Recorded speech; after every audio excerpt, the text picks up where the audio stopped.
Perkins. Mr. Salim. It's been a while. It has been a while. Man, what, about a month? Summer happened. I know. I think the last episode was posted maybe a couple of weeks ago on YouTube, but we've seen each other maybe like longer than that. Yeah. Wow. I missed you. I missed you too. I saw you this morning. It's like, man, you lost weight. So did you. Ah, thank you. A couple of fat boogers on our way down. Just a matter of not eating as much, Less I guess. garbage. It's a thing, eh? Eating garbage is a thing. Yeah. I learned about that. And you start like logging your food, and that's when you're like, whoa. I know. You're like, oh, I got this nailed. And then you're like, oh, I threw some olive oil in to this, and suddenly your whole little thing turns red. Yeah. And I'm like, I just been throwing the olive oil into things forever. Like, they said that was good. Like, I guess things can be good and you can have too much of that. That's the thing. Man. That's the thing. Overeating is something. Everything's delicious now. I learned the hard way. Everything is delicious. Yeah, that's why we eat it. Everything. Oh, man. Do you find, though, as you stop eating certain things, they aren't as delicious? Yes, when there's a detox, like sugar, for example. That's what I mean. You go off sugar like for a couple of months. Honestly, you don't crave it as much. Right. And when you taste, it's like, oh, man, this is so sweet, like way too sweet. And like for me, one of the big ones with going off sugar hardcore is that I could taste the subtleties in things. Like I could tell you different bottled water just by tasting it, like which brand. Like it's weird. I'm like, oh, Dasani tastes different than, whatever. Like you start to learn what bottled water you like better. Is there an analogy we can relate to audio and mixing? Oh, I don't know. They're actually, that was actually quite bright of you. Okay. Maybe accidentally. Accidentally for sure. Accidentally on purpose? Yeah. Because this topic this week is about the placebo effect. Can I taste different water? Because I think I can. Oh. Because I've decided I see what I can. did here. Do you see what you did there? Accident on purposely? Exactly, yeah. How often is life like that? I totally meant to do that. Oh, what did I do? Oh my gosh, I love it. I love it. Yeah. So you want to do a little pivot? I will do a little pivot. I know you love a good pivot. It's been a while since I've heard a good pivot. Man, you missed though. And I still marvel at the fact that you announce or we talk about the pivot before you do it, which is an amazing and very wrong thing. I know, because now they all, like, people know what to expect. It's no longer a pivot if you say you're going to do it. It's kind of just a topic change. Especially if you do it before I do. If I pre-pivot. You pre-pivot my thing, man. You pre-pivot my pivot. Oh, yeah, I missed you. So if you want to help the podcast, please subscribe to the YouTube channel. It's, we're almost going to reach 1,000 subscribers. So if you're not subscribed yet, do so ASAP, okay? Like this episode, share, and do the same if you're listening to the audio version on your streaming service, like Spotify and Apple Music and other platforms. And yeah, enjoy the podcast. Because 1,000 is cool. It's for you people who do this stuff. Yeah. It's like a little benchmark thing, right? It's a benchmark thing. Let's hit a benchmark.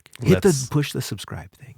I think this is going to be great. I like benchmarks. I don't even know why, but it just sounds exciting. If you're excited, I'm excited because you know this. Exactly. We've done this for a minute. All right. So before we jump in, we need to thank our sponsor, Audient Audio. We love Audient Audio. They are great. You know what? Like an interface they have, which props. is so cool, props. Is the ID24. My wife uses it, but the ID24 is awesome. Actually, I don't even know if she deserves to use it. She's a nice lady. She is, but she does video editing and stuff, not even really to audio per se. It's overqualified? And this is it's overkill for what she does. But my daughter has my other, was the ID14 interface, which is another model. But this one is awesome, okay? They have like such great preamps. You can connect even gear and mix with analog gear with this one. I did my first big recording with the 8 channel, the 48. Oh man! And the other thing, the 8 channel pre. How did it go? What is that? The ASP? The ASP 880. Yes, something like that. So I had that combination. I plopped them together with a little ADAT cable thing. Yes. And I plugged 16 channels in. 16. Had a band in. Man. And I hit Giddy Up. And it sounds really good. I don't know. That's awesome. Like it's like when you finish mixing something for somebody and they listen to it and they're like, oh, it sounds like a record.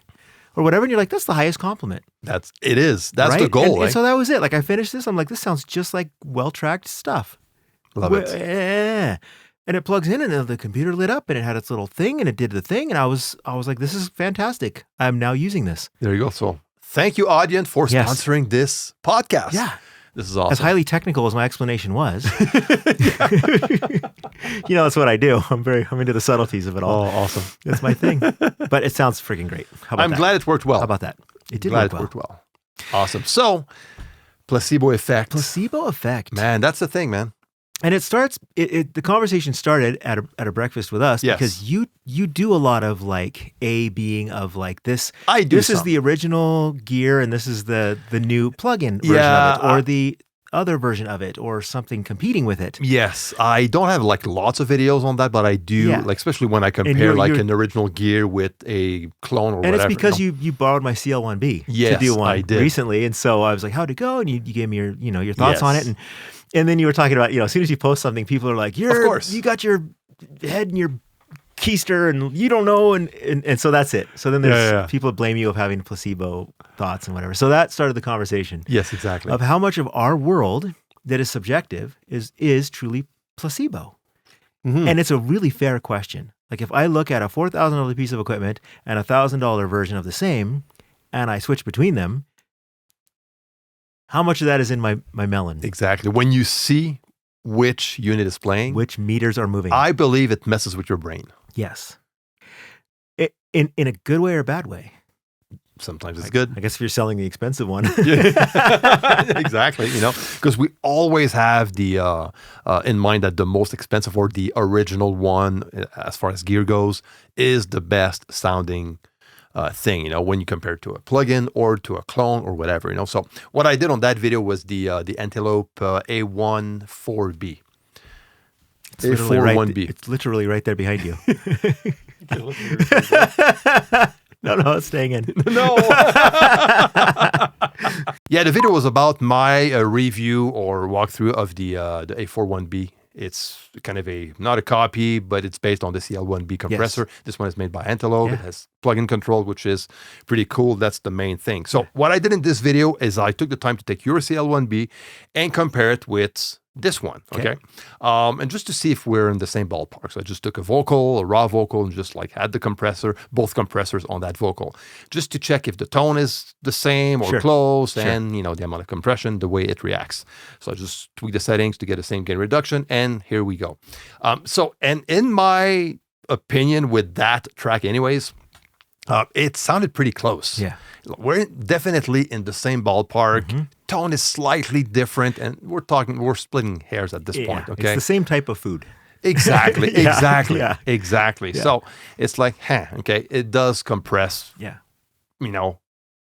very close to be the same. Same vibe. It's a CL1B type thing. Yes. And then you see comments like, which is fair, but you're on YouTube. You're comparing both, and visually you see which one is playing.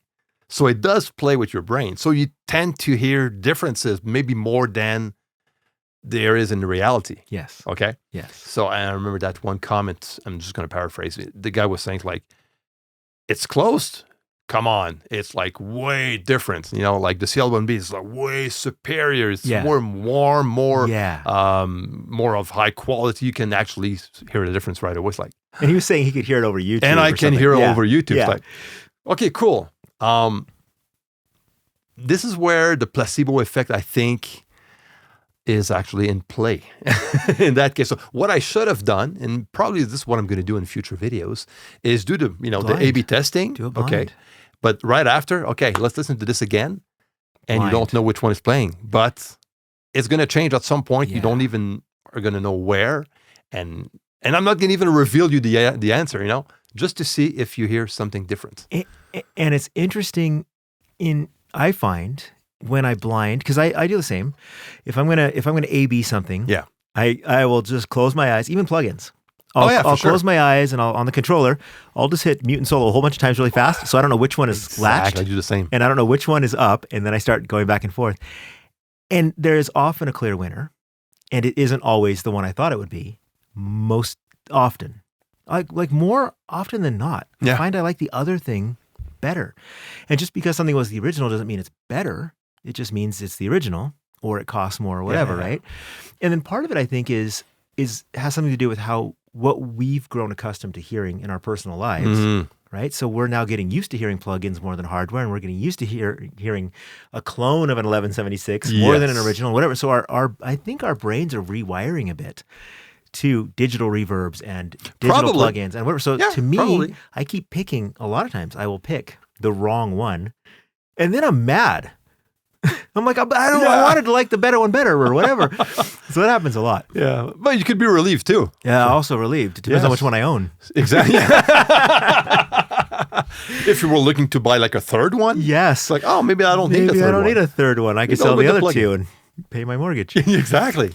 So it is interesting where it is. Better isn't better and more isn't better. And the first time I really, in my personal life, even before audio, because, before plugins became really available, I started messing with the placebo effect with like coffee or wine or something. It's amazing how often, people bring wine to a party and you're like, this is amazing. What is this? Yeah. This is the greatest wine and they're like, oh, it costs $12 at Costco. Exactly. How often that happens. Yeah, it and does. Richie Pants is over there with this $200 bottle, like glaring. Yeah. So there is something. Have you ever do it like a blind test wine tasting? There's a place. I did that once. There's a place in Calgary by where I used to live, and we used to do it. It's called Thirsty Thursdays. Okay. There's a wine store, Oh. and Steve, the manager, would do that, and everybody had to show up with wine in a paper bag. No way. And there was 6 or 8 of us, and we'd all taste it, and we'd have to talk about it, where we think it came from, what we think it costs, what country, what type of grape, and inevitably, it was all backwards. Like backwards. Wow. It's really fascinating how often that happens if you don't know. If you don't know, this coffee costs more because it's in the wrong cup. Yeah, exactly. Right. So anyway, placebo effect is a real thing. It is. If you read about it. It is. It's weird because I do the same thing. I just like press the mute. Scramble it. Yeah. Yeah. Big time until I don't know which one is which. That's it. And then I just listen, And this is one of the best thing about having a controller when mixing is to do stuff like that, Tactile. So useful. But yeah, and honestly, most times, like you, sometimes this is not the one but sometimes it does. Sometimes, it is the exact. Sometimes it's very clear. It's very clear. It's obvious. And other times it's like, Sometimes you can't, I don't even notice, I don't have a preference. Yeah. Which is also kind of cool. Like there are times when I'm like, I like both of these for different reasons. And then you just decide which one works best for what you're trying to do. No, exactly. Right? Exactly. Like and there's compromise and all that stuff too. Yeah. Because, when we compare like a plugin to its analog counterpart or a close or a unit based on whatever, I don't expect them to sound the same. Right. Because I don't even expect two of the same units. Like 1,000,000% yes. Like even what 1176 sounds like an 1176 anymore. I think I heard CLA talking about that. One specific 1176 that he always uses on the snare that doesn't work as well as the other one for vocals, stuff like that, Yeah. Because this one has a specific sound. Yeah, and older mics. Same thing. People have been blowing cigarette smoke into them for 30 years and they just sound different, right? Yeah, exactly. So, it's okay that two pieces of gear sound different, even if one is a clone of the other one. And how much time is spent online fighting? I know. I know. This. I know. Like I put it through a thing and I graphed it and you suck. And I'm like, but it just sounds kind of nice. Like, I don't know. I use it all day.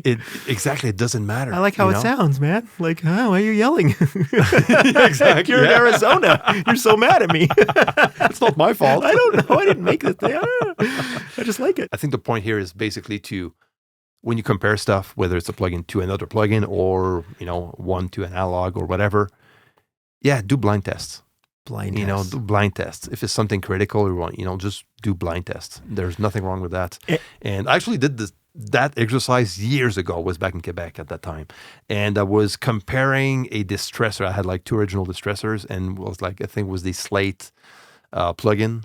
Yeah, he was in there early on that one. I remember early in the game, man, that Slate distressor. And it was very good. I used the pants off that thing back in the day. Of course you did. And honestly, I did kind of a blind test on this one too. So on the video, you actually hear the thing without knowing which one is which. And when you don't know, it's funny because when you know, you hear a difference. When you don't know, man, it's hard to catch. It's hard to catch. It's not as easy. And sometimes you like the other one better, depending on the instrument it's it's weird, on man. or whatever. It's weird. But so if the placebo effect, does it extend in the audio world? And it does for me, does it for you, between even two different. So like I'm comparing this EQ plugin to this other company's EQ plugin. Yes. Which I also will do the same thing. I'm like, I've loved Fab Filter forever, and I it's the best. And then I try some other stuff, and then it doesn't always win the fight, right? So it's interesting there. And then what makes it into your new template? Yes. If I'm doing highs, I'm here, and if I'm doing mids, I'm there. And so that's a fun one too, even between companies, different products. And then which one is supposed to be the best? Correct. We assume this one is like, okay, this is the sound of the CL1B. Yes. Okay, but maybe your second CL1B is the actual sound that is closer to the original. Yeah. When you bought it new, And your ears are different. Your ears are mine, different, And even than they were 10 years ago. So things evolve and change. Exactly. Too. Like I'll just decide I like this flavor of compressor better than this flavor for a season. And one plugin is cloned after modeled after one specific unit that I don't know is 20 years old. The other company modeled the same 1176 with a newer, more recent model. Yeah. Which sounds a bit different. Or a very specific one. Or like the Bluey. Exactly. Or whatever. And then you're going to compare one unit in both. history. Yeah, you're right. Which is, You're right. And then, which one is closer to the original? So what is the original at this point? Nobody knows. It's nobody knows. And even this one, this Antelope A41B in like 15 years, it's probably going to sound a bit different than how it does right now. And then, I think maybe where the fighting online could calm down is that we just have to accept that one is not the best. Right? So it's like when we were talking with Rock at Allo this summer. Yes. And we were talking about, I don't know if I don't think it made it onto the episode, but at one point we were talking about different other headphones we enjoy. And you're like, I like these and I like these, and Rock just goes, yeah, because they're awesome. Exactly. He's like, those are great. Like I use those. Like they're great. Right. So he's like, we didn't say we made the best headphones. We just made our flavor of headphones. Exactly. Right? So our version of the good. So there's there's that where all these tools can work. We don't have to fight about the one $29 plugin like online that you got a Black Friday sale. Yeah. Like just enjoy it, put it in your arsenal. Yeah. And make it one of your tools, right? And the question to ask when you do A/B testing is like, okay, even if they sound different, even if this one sounds different than the original, is this a good compressor? Anyways, how do you like the compression? That's how do you like, the sound, the vibe, the tone, whatever? And then in your mind, Does you go, work? This one sounds great on bass. I like the way this one sounds on bass. So that becomes your bass compressor. Exactly. And it becomes somebody else's lead vocal compressor. Yeah. Because they just become tools in your arsenal. It's awesome. I would land this thing where I land all this stuff. Have freaking fun with this stuff. You know what? Have fun A/Bing things. A/B testing is fun. It is a blast. And bring your friends over. Yes. Get a couple of the audio buddies over. Why not? I will blind send things to people and just go, I got a bass going through two different things. Which one do you five guys like? And they'll DM me back what they like. And it's fun to go, man, they all like the other one. What am I missing? And then I'll spend time trying to figure out why. And it is fun. And you learn so much doing so. It is so much fun learning. It's cool because when you do A/B testing like compressors or EQs, and you get to know the plugin or the unit very well because now you kind of focus on little details that you don't when you just normally use them.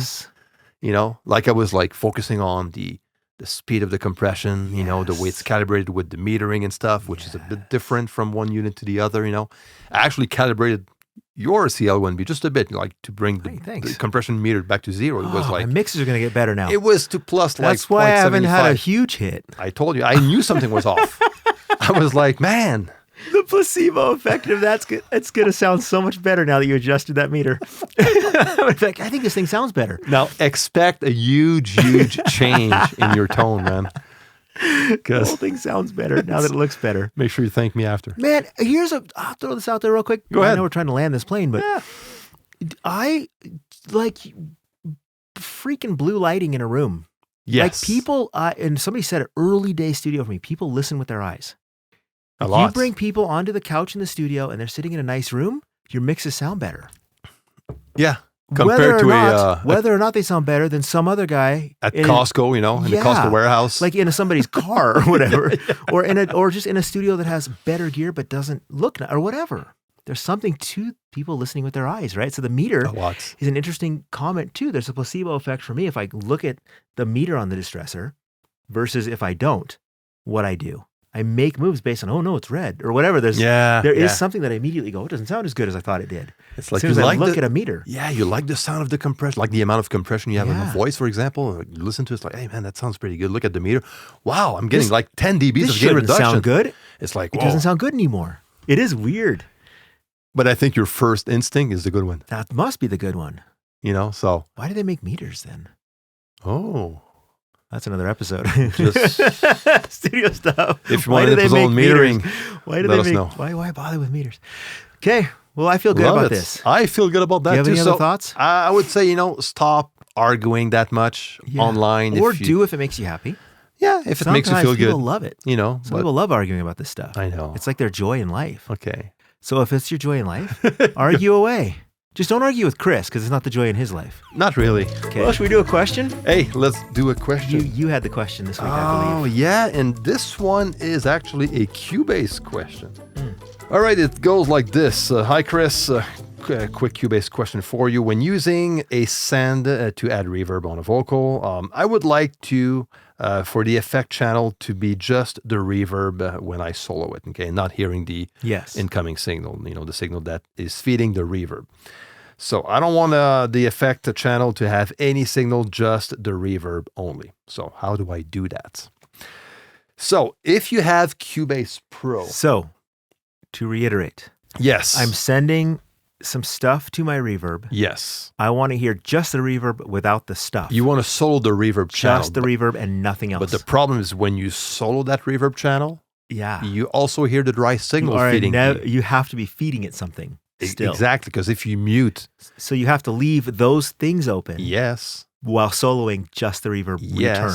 Okay. Yes. There's two ways to do it. I'm new still, so I like to. 3 weeks, man. Make sure. 3 weeks. 3.5. So, if you have Cubase Pro, there's a thing in the control room. You need to use the control room for that. Okay, so there's one thing is called listen. And you see that little L on every channel of your session. Okay, there's solo, there's mute, and underneath there's a little L. And this is going to activate the listen option, which usually you can just use to dim everything aside from the channel you're listening to. So you have those parameters inside the control room in Cubase that you can tweak to your taste. So what I do is I bring the dim to 0, so it basically mutes everything else apart aside from the channel I'm listening to. So that's basically the hack, I would say, to listen to the effect of one specific channel or whatever the channel is playing. Okay, so I have that reverb on my effects channel. I click on the L, and I only hear that effect without that's cool. the source, like this. Okay, that's cool. So it is pretty cool. You can also, you know what? I'll leave the next one to you. Well, yeah, it might be what you're going to say because my work, and I don't know if I'm so behind on Pro Tools and its updates. Yeah, like so I do the updates. I might have this listen thing by now. I update Pro Tools because I'm on the plan, and it does a big update, and then I'm like, oh, it added some more buttons, and I don't know what they do, but I just keep working. Yeah. So I'm super lame like that. Like there's all these new things just keep appearing, and I just work around them. I'm like, what is this new fangled? I'm getting old. I'm like, what is this fancy new doodad gizmo? Yeah. I just want my mute button. But mine is just that I have a bus on all my templates that just says it's called nowhere. Yeah. And so I just bus nowhere, and that solves my problem. Okay. So if I have a vocal going to a reverb, I just solo that vocal nowhere, and now I just hear the return. Okay. And then I go back to send to channel. And that's actually a pretty good trick. Yeah, that's mine. My nowhere bus, and it's always at the very top of my thing. I see. Okay, interesting. So my final output is at the very bottom. All the other buses are in there, and nowhere is at the very top. Always. So I can get there really fast, and I'll do that. Interesting. Okay, that's cool. Yeah. Another way you can do it, maybe a bit more steps than what you do on your side, is just to put your effect from your main channel to a pre-fader, and then bring the fader down. Solo your FX channel at this point. Correct. But then you're not hearing the true, especially if you've got 3 channels. I'll highlight 3. Nowhere, and now those 3 are still mixed going to the reverb. Yes. If I pre-fader them, then all my sends get wonky because I want the fader in my send. Yes, In that case, So yes. yeah, so if I have a lead vocal Yes. going to the reverb and it's got a 'Cause bunch of plugins, your a send bunch level of plugins, and it's turned down. It's like your send level will have to be the same. Correct. So a bit more steps. Yeah. So the nowhere thing keeps everything locked But in I place. told you already it was going to be more steps. That's true. They're So, not even to good my steps. defense. To my defense. That's like when your doctor's like, this is going to hurt a little. Yeah. And I'm like, ow. Exactly. He's like, well. Exactly. I told you. He was going to pinch a little. And I'm like, it freaking hurt, you lunatic. So I'm the doctor. Why do you get paid so much? Get out of here.